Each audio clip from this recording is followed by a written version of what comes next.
exposure. Wear your gear. Wear something that looks like this.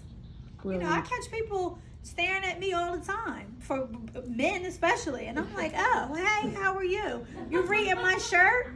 Oh, you think you're brilliant? No, I know I'm brilliant. You know, it's a conversation piece, guys. So, you know, just be bold. Get out there. If you don't have the space in your house to create an inspirational room, create an inspirational corner. Get a little space, even if it's in a closet. I heard a distributor one time say that she had a spare closet, and she put like a little side of the road yard sale desk in there. You know, like she just made it her own, and it was her escape. So create an inspirational room or corner. Next on my list is face your fear, or fears with an S. I can promise you, facing your fear one at a time will grow you in ways that you can't imagine. Wake up earlier or at 6 a.m.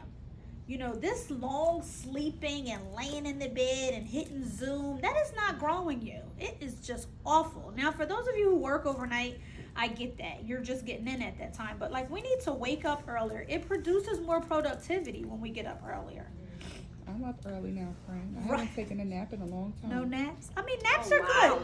Naps are good, but naps are not 3 hours. Naps are naps. They're not sleeps. They're naps. I have not napped since conference. I have not napped. That's awesome, because you want to grind. I'm on a skinny brew. Listen, skinny brew. Write a letter to your future self. I have not yet done that, but I plan on writing myself a letter from where I am now to my double ambassador status that I'm going to achieve.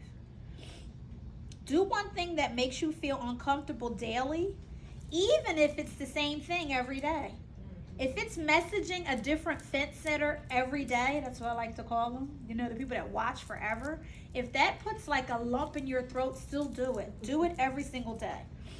Challenge a friend to a goal. This is for the Reds. I'm going to beat you to diamond. No, you're not. I'm going to beat you to diamond. Well, what did you do today to get you closer to diamond? Well, wait, before I tell you, I want to know what you did. Like, create a challenge. It works. It really works. works. It does.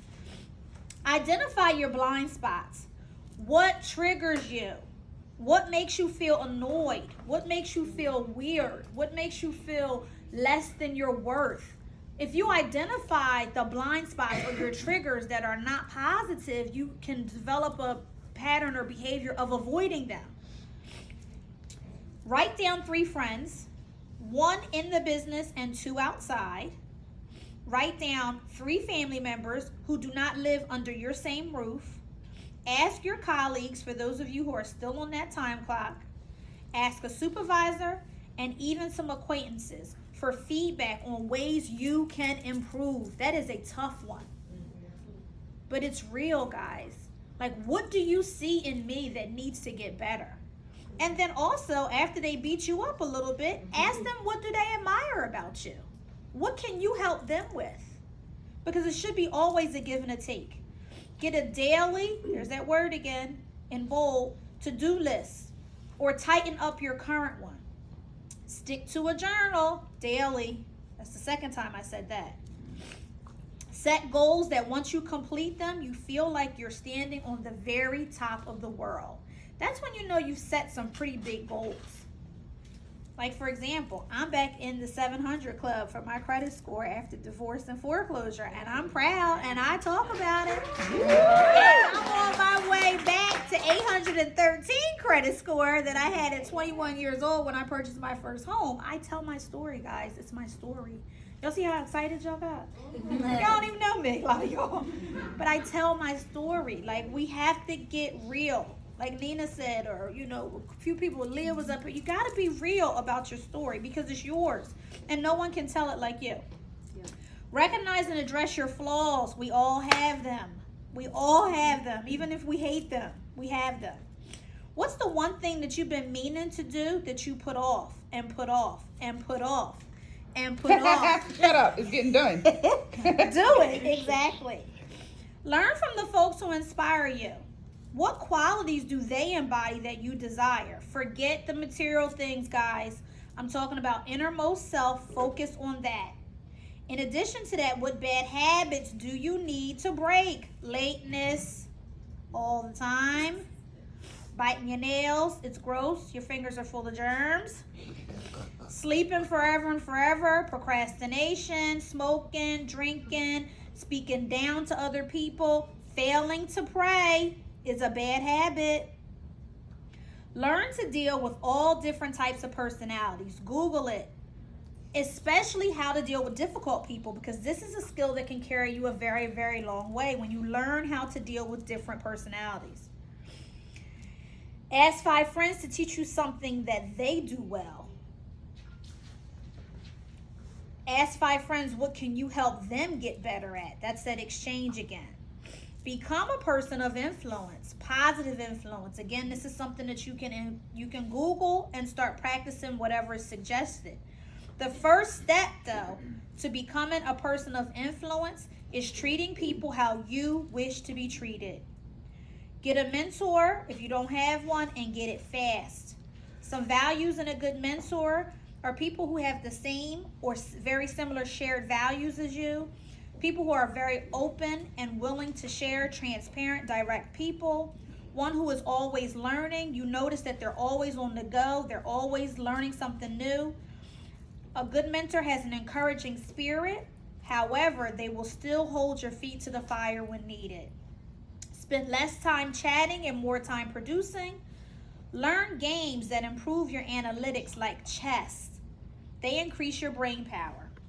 Eat superfoods, drink your greens. Even if you just focus on eating some different superfoods for 30 days and journal your journey.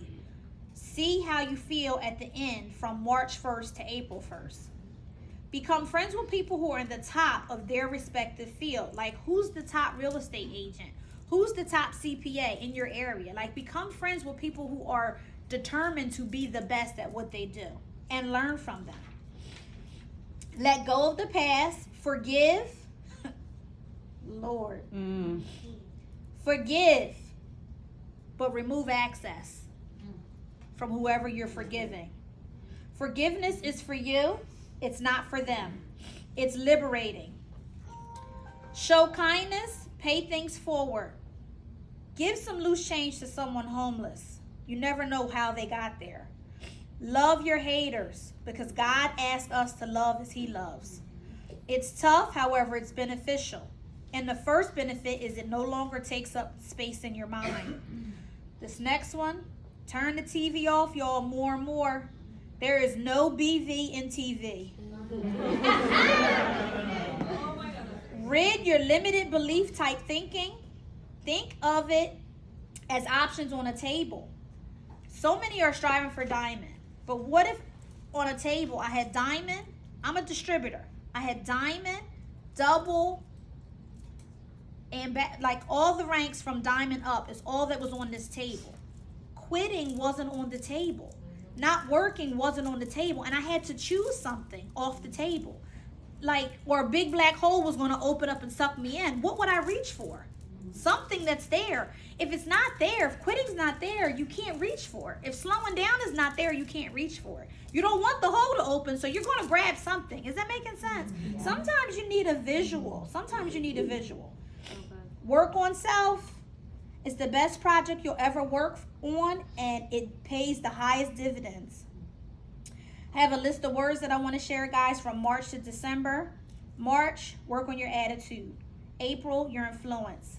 May, your integrity. June, self-discipline. Because June is when people go on vacation, and business supposedly does what? It doesn't. We slow down. So self-discipline for June. Humility for July.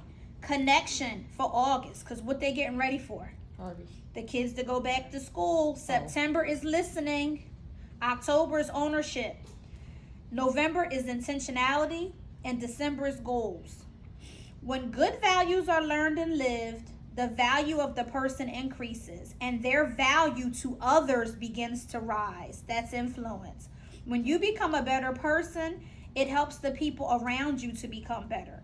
Just like the saying goes, hurt people, well, better people make better people. There's a lesson in the pain. that he allows. Don't waste it. Learn from it. You've learned from it when you notice you're no longer repeating it. Know that if he allows the pain, he knows how to bring good from it. Trust him. This is the definition of faith. Grow through it all. Don't just go through it all. Your pain will lead to your gain if you do as the Bible says in James 1 and 2. Count it all joy. It is important to let go of the past, whether it's a divorce, a failed attempt at a rank, a bad breakup. Let it go. Here's the best part. Before you let it go, you need to remember the lesson that you learned from the blessed experience. Look at all of it as a blessed experience. Pain stops when you learn the lesson and you zip it up. Where God puts a period, we do not have permission to put a question mark. The very thing or situation that comes along to destroy you, God will use it to push you to your next level of destiny. So many of us feel like we're not growing, but the real question is, are you sowing? Sow the seed. God says every day, each and every time we go through something, I know what she's made of, Satan, and she'll never stop serving me. He then turns to you, and you should hear a whisper. I'm not only going to bring you out stronger with increase and promoted, I'm going to bring you out of that darkness so that you can help others heal who are in the same area that I just brought you out of. So, with that being said, my suggestions for self-development, I love this. GoPro by Eric Worre. Eric Worre is my boyfriend. He has a wife, but she's not, I'm going to be, yeah. She's just a placeholder. I love her. This is I'm being recorded, but I'm so serious. Like, I love him. I see him in Las Vegas when he walks by. I just watch his feet, and Carissa tell you, I love Eric Worre. So he is a network marketing mogul. This book here tells you 7 steps to becoming a network marketing professional. Even goes into inviting and different things like that. I love this. And my lovely, most adored ambassador, the Melody McFarlane, participated in the creation of this. This is John Maxwell's book on network marketing. It is titled The Power of 5, and it is beyond unthinkable. I have read this 3 times. I have read this 9. I read these on flights because they're short. And that's it.